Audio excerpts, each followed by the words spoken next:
Now, our last presentation in this theme or session is by Professor Said Srkar.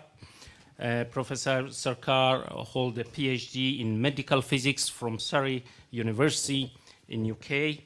He's the head of Research Center for Nanoscience and Technology in Medicine at Tehran University.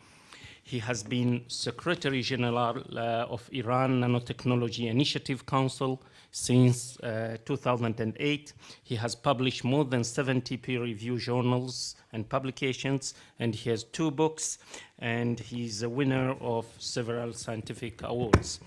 His presentation today will be on the impact of public awareness and human resources on nanotechnology development in Iran. Dr. Srkar. Yes. Is it here? Okay, thank you very much. And which one takes? This one is this. Okay. This one. Forward, okay, backward. Sorry, put it in my pocket. Thank you very much. Assalamu alaikum.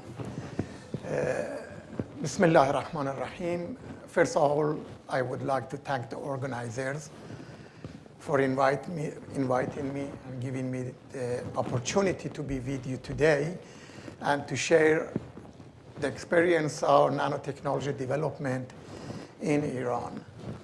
Actually, in Iran right now today, we have over 150 companies who have products in the market already, and some of them even exporting their products to other countries.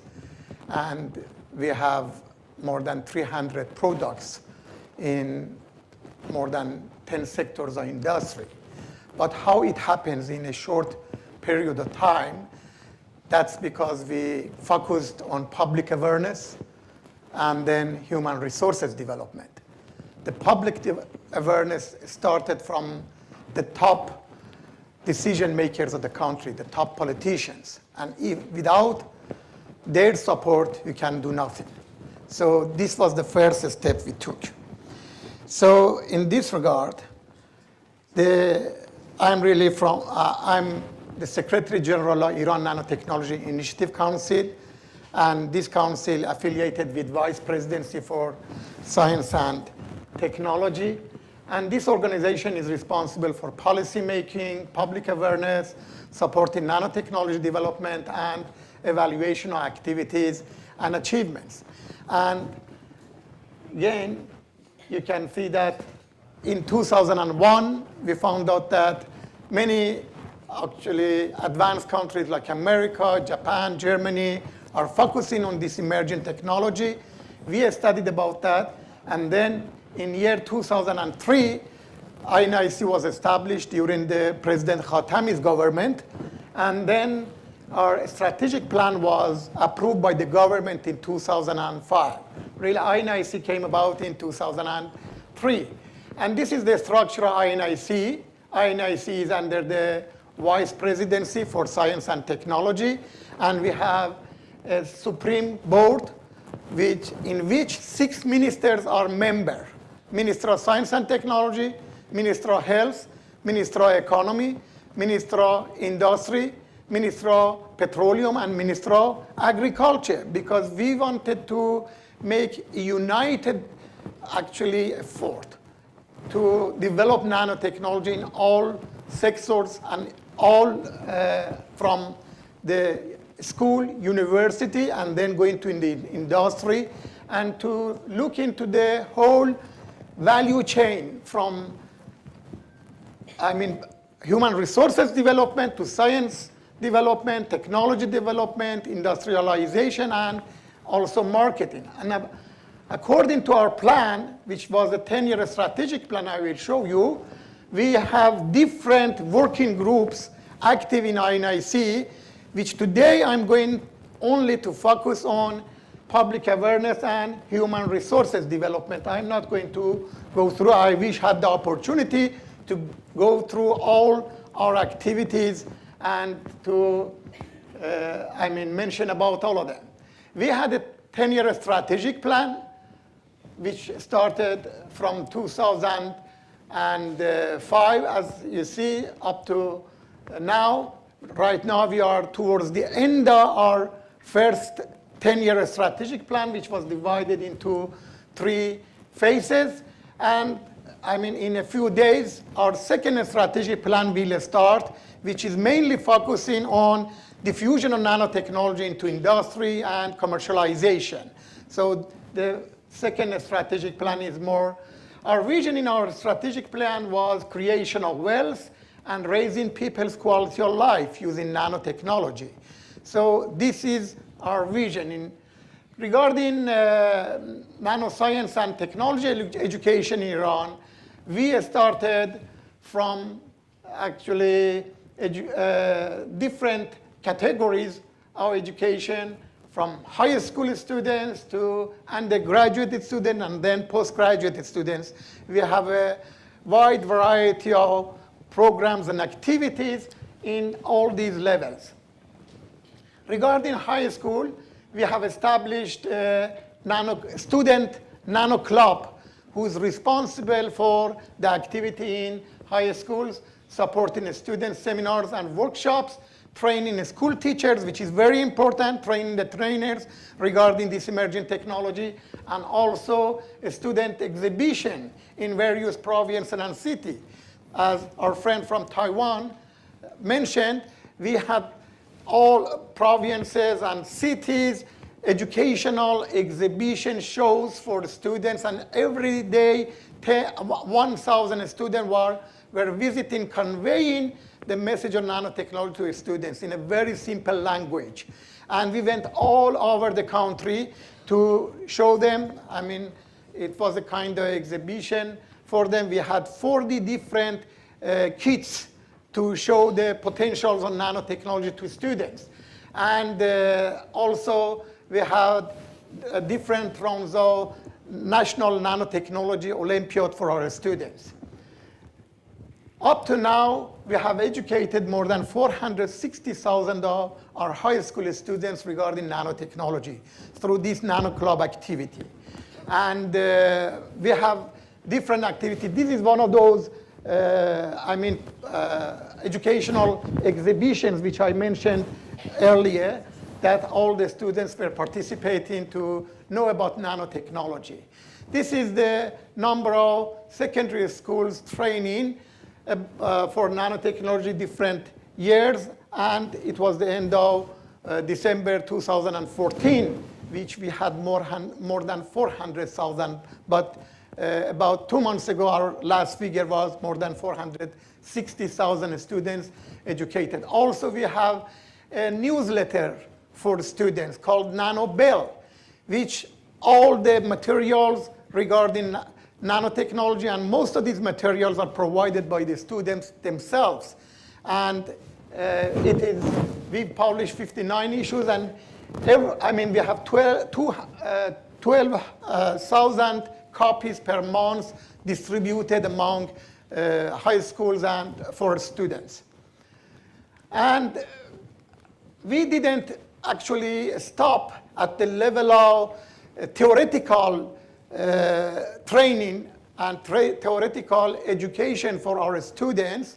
And we said, okay, we should provide the opportunity for our students get engaged doing nanotechnology experiments.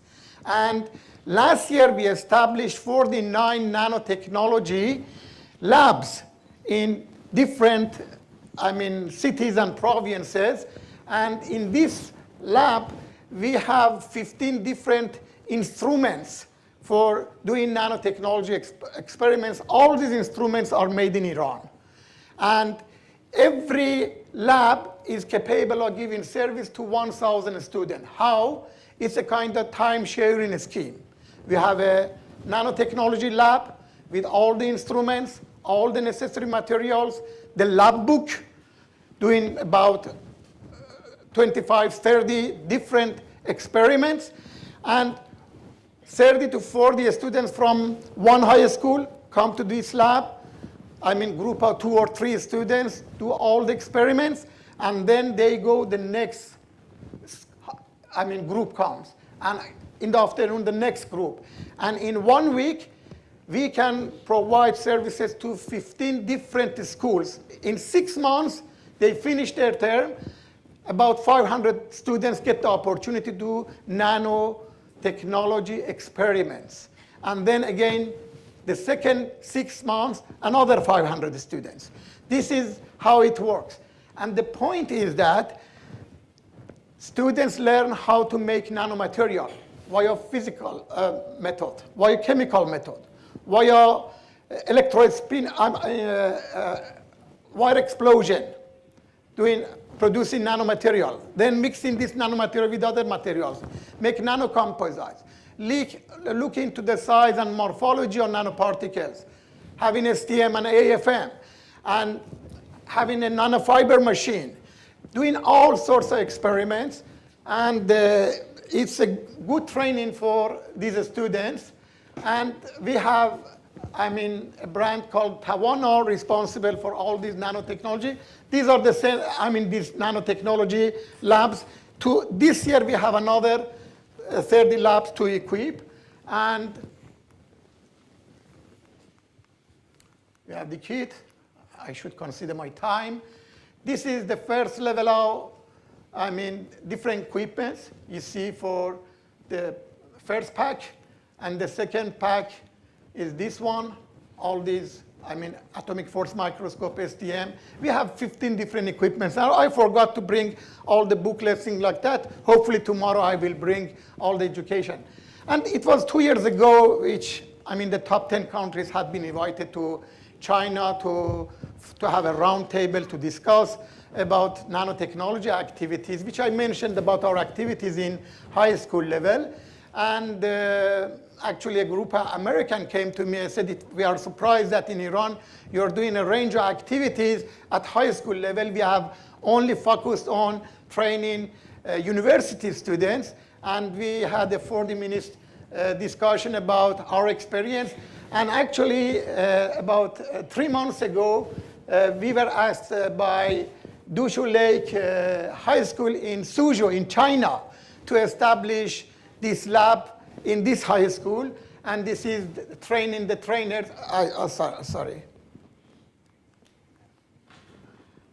Actually, this is training the trainer with the instruments and all those formality. This is the inauguration ceremony. Right now we have a distributor in China for establishing more of these labs in Chinese high school. And this is the contract with the high school. And up to now, we've had, we have a Nano Olympiad for our students.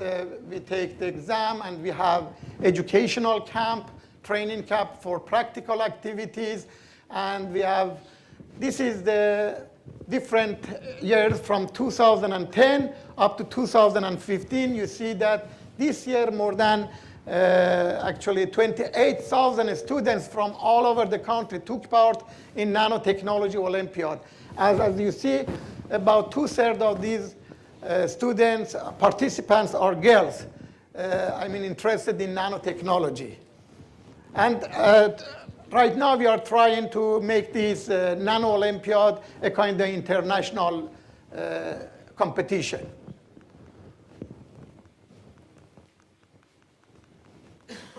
I go. And we have different programs for selected top students. As I mentioned, from each Olympiad, we select the top 30, and we have a 10-day nanotechnology camps for our students to do practical work and also to do some research in the field of nanotechnology. Believe me or not, some of our university, faculty members who run the 10-day camp for these high school students, they tell me that the knowledge of some of these students is about MSc, very good qualified students, and training. We have program for also undergraduate nanotechnology education. These are the numbers of undergraduate students trained in nanotechnology. More than 78,000 have got training in nanotechnology. We have a nanotechnology competition also for undergraduates. This, the number of participants you see in different years.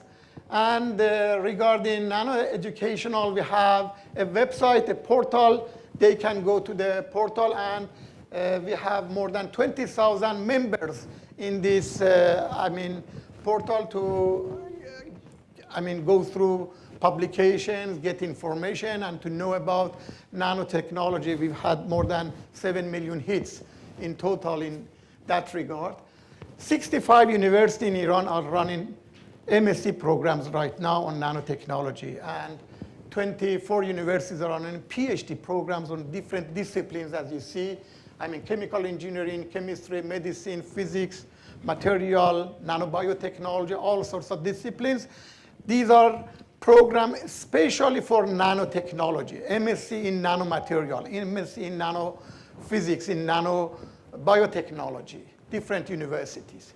Regarding human resources, right now, Iran is enjoying having more than 26,000 experts from MSc level above in nanotechnology. And more than 2,000 of our faculty members are engaged in nanotechnology activities. Believe me or not, when we started nanotechnology, less than 10 university professors knew what nanotechnology is at year 2001. And I show you the statistic. In year 2001, we had only published 10 papers. Through the whole year, 10 papers by 4 university professors. And right now, we have more than 2,000 university faculty members engaged in nanotechnology research and nanotechnology activities. And regarding all these activities came to that, in 2001, as you see, Iran was ranked 57 in nanotechnology science generation publications by publishing only 10 publications in 2001. In 2003, INIC was established, and our strategic plan and programs were put into action, and then you see an explosive development in science generation. And last year, we published about 17 papers per day, more than 5,500 publications in 1 year. So you see, it's an explosive development in science generation. Because we focused on the foundation, very foundation of nanotechnology development, which is human resources development. Whatever you want to do, you need capable and expert people. This is the essence of development. If you want to improve in science generation or technology development, without science, good foundation in science, you cannot enter to the technology and then to production and market as well. And you see from 10 publications in a year to about 17 publications per day is an explosive development in nanotechnology, science generation. And today, Iran is ranked 7 in the world regarding the number of publications, and only 1 European country, which is Germany, is above Iran. And fortunately, today we have 5 Muslim countries in the top 30 countries. And if you go back 5-6 years ago, you just see 2 countries, and you see after Iran in Muslim countries, we have Saudi Arabia doing very well in nanotechnology.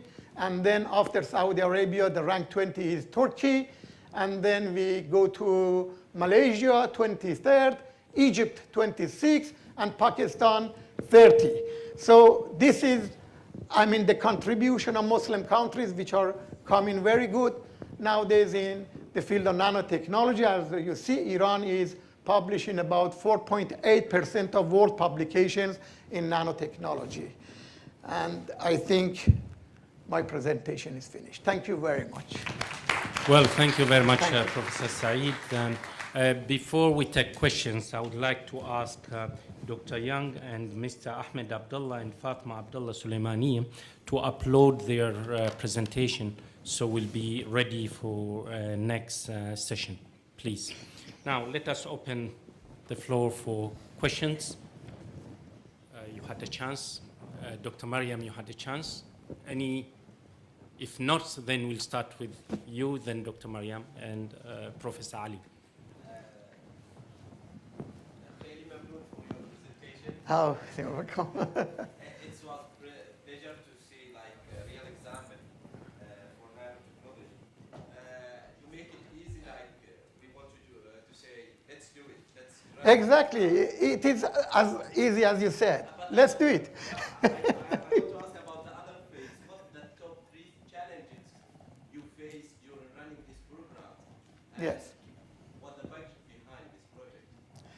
Actually, good question. The point is that what I talked is about one section of our activities. We have a range of activities, as I mentioned, from public awareness to commercialization. And the first challenge is how to convince the top politicians. Without their support, you can do nothing. So we spend a lot of time to convince them that if today they not support nanotechnology development, we are going to lose the future of the country, because nanotechnology is going to affect all aspects of the life, not only the economy, the health, everything. So this was the biggest challenge, and fortunately we succeeded to do so. And right now, it is very difficult to believe in developing countries. When one government comes, the whole thing is revolutionized, everybody changes and things like that. But I see people been working for 4 different governments, no change. Why? Because Supreme Leader told them that do not touch the nanotechnology family. So we are under the umbrella of a very good support. And this is very crucial and very important to have enough support. And then you should have the people to know about the potentials of this emerging technology, to, as you, Professor Al-Harti mentioned, that people should know how we are spending their money. And this support is very crucial. And about the budget, these politicians, every 4 years you have a new government. You should go to different ministers and members of parliament to convince them. So this is a continuous process. You cannot do it once and say, okay. And I tell you, the money we spend on this, you won't believe the budget. It's about $20 million today. When we started, it was much, much less. When the countries like United States or Germany, they spend more than $2 billion today on nanotechnology development. This is the budget. But the more important part of my talk, which I could not convey this message, is the model we took for development of nanotechnology. We cannot copy the model from America or Germany or Japan or Korea, because they have all the infrastructure ready and a lot of money put into technology development. Developing countries cannot do that. But we think the model we developed is a very good model to be taken by developing countries like Oman, Iran, or Pakistan, or Ecuador, those developing countries.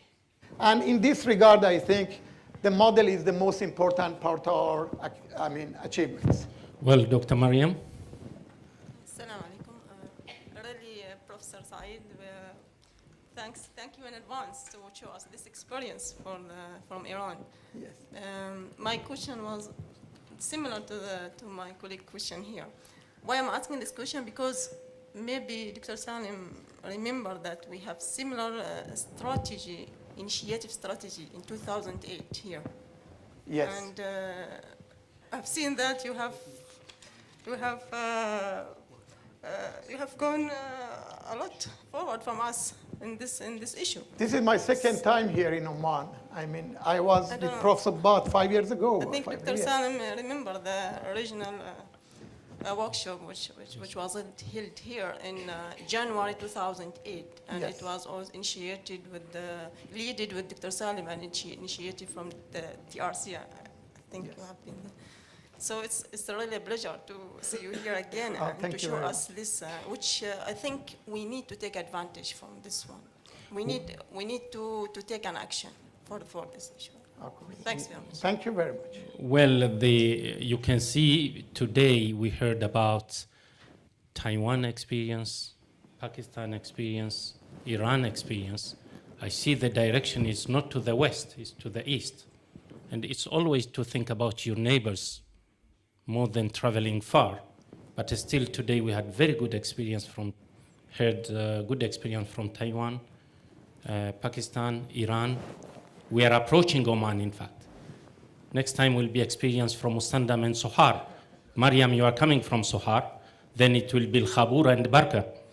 So let us think about the East, but not forgetting the West. We can work with everyone. Professor Ali. Yes, question. Oh, you're I have just simple questions. Usually the large countries with very good medical calibers, it's very difficult to hold their own professors because, you know, the world now, it's a competition about, they are trying to attract professors. yes, yes. So how do you manage to keep your own expertise in the field inside Iran rather than going abroad? I'm just saying this because I know some other countries of similar size. I know some other countries of similar size.